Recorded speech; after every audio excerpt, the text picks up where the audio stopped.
À l'Assemblée législative de transition ce 21 novembre 2024, 6 questions orales sont inscrites à l'ordre du jour. Ces questions sont adressées à 3 membres du gouvernement. Elles sont posées par les députés du jour, présidés par le président de l'Assemblée législative de transition, le Dr Ousmane Bougma. Après avoir procédé à l'appel nominal, chaque député pose tour à tour ses questions au ministre concerné qui apporte par la suite des éléments de réponse. Concernant le travail des enfants sur le site d'orpaillage, quelles actions concrètes ont été réalisées cette année pour éloigner les enfants de ces lieux dangereux et leur permettre de continuer leur éducation? Les activités suivantes ont été menées par notre ministère dans le domaine de la prévention et de la réponse.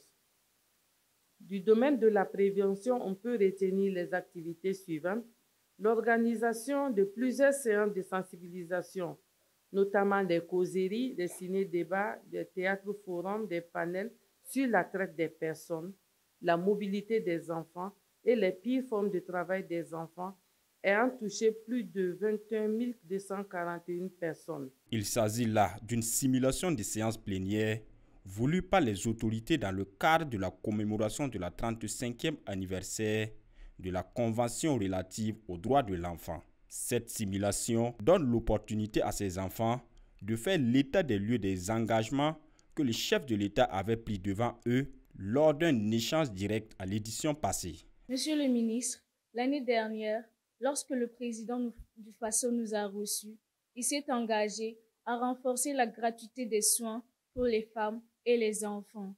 Quelles avancées ont été faites pour que cet engagement devienne une réalité pour toutes les familles?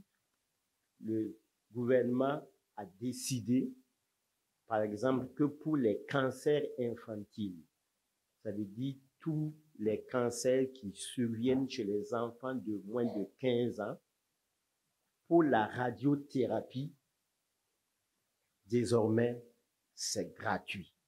Donc, il a fallu d'abord travailler à rouvrir le centre de radiothérapie de Bogodogo. Le chef de l'État avait promis de rendre l'école gratuite pour tous au Burkina Faso. Où en est-on avec cette promesse? Et quand est-ce que tous les enfants pourront-ils aller à l'école sans frais? Chaque année, beaucoup d'investissements sont faits pour la disponibilisation des infrastructures éducatives. Et lorsqu'on a les infrastructures, il faut pouvoir les équiper. Donc, il faut aussi avoir du personnel.